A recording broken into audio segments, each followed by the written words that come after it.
Of course, it was at this time that,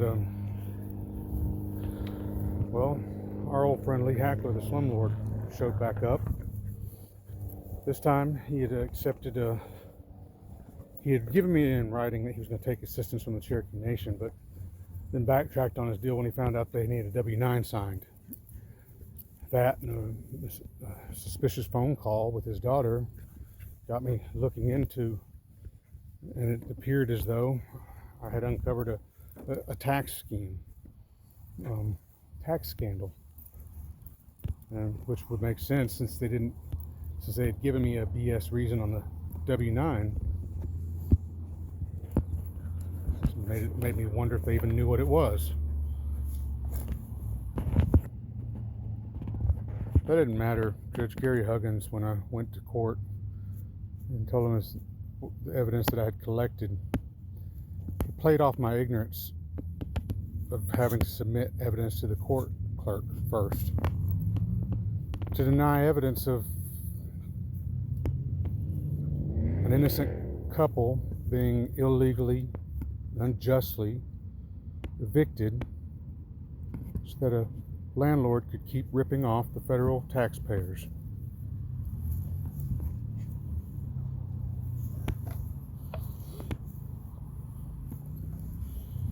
But me and Sherry ended up being evicted and had to move in with my grandmother, and that's where, even though Sherry really had never really been around my grandmother, she went right to helping my mom take care of her as if it was her own grandmother. That's one of the things that led me to saying, God, I would do anything for an eternity with her.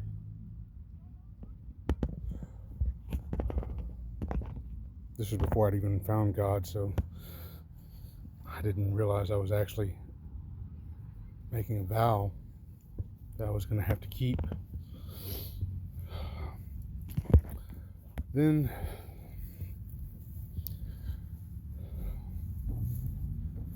in June 2021, I found my heart, and in my heart was God. Immediately I realized there was a prophecy that had started in one of my family about returning to the old ways known to many natives. So I turned around and called the Cherokee Marshals and, kind of as a joke, told them I wanted to report the murder of a white man named David. All that was left was an Indian named Dalbati.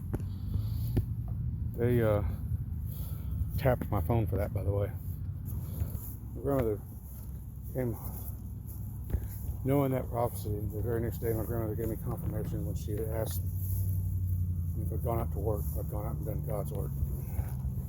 She just wanted to make sure I found my heart, and when I gave her the confirmation, she simply said, I'm ready to go home now. And that was my confirmation from her that what I had thought the previous day, the prophecy had begun, was in fact true.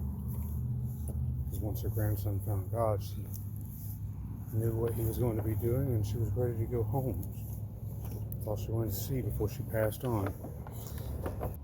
Immediately after she passed on, my uncle Jimbo was outside discussing, as the executor of her will, what to do with Grandma's things. I could see it was upsetting Kathy, Coheen, a few others. And nobody else was going to say anything, so I went to. And all I was going to ask Jimbo to do was discuss this at a later time and in private. Couldn't get hardly 2 words out when he threatened to bash my skull in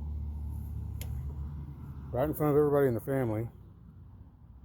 And then, after I was standing up for them and asking him to show respect for them, they all betrayed me and joined him in kicking me and Sherry out of the house before Grandma was even picked up by the coroner. And we had been the ones there taking care of her in her final months while they were off living their lives. And they don't see how selfish they are. Immediately, me and Sherry were homeless, living in our trailer over her mom's for a week, and that didn't pan out too well. And we were bouncing around from place to place. Nobody cared. And I was fighting my dad in 2 separate courts while trying to take care of me and Sherry, while trying to put together a business still so that we'd have some income, all by myself, all without any help, and all while the people who were supposed to be my family were stabbing me in the back, betraying me, bullying me, with my wife being the only one to stand up and defend me.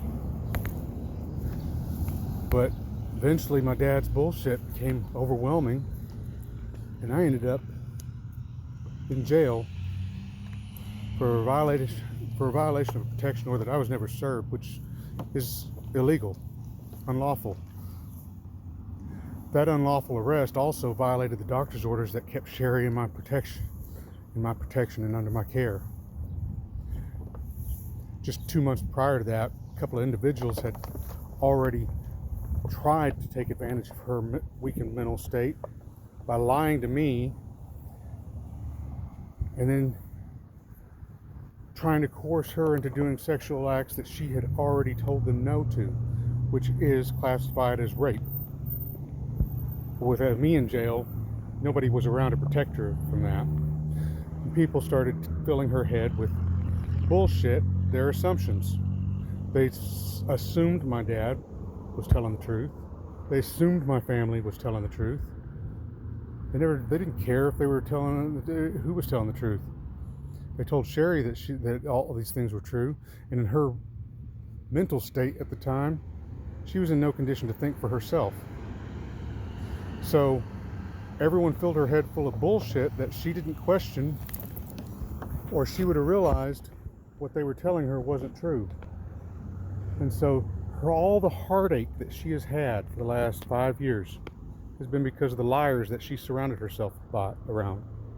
Because they don't care about her enough to tell her the truth. They just care to tell her the assumptions. And she's not been in the right state of mind to realize what's been happening.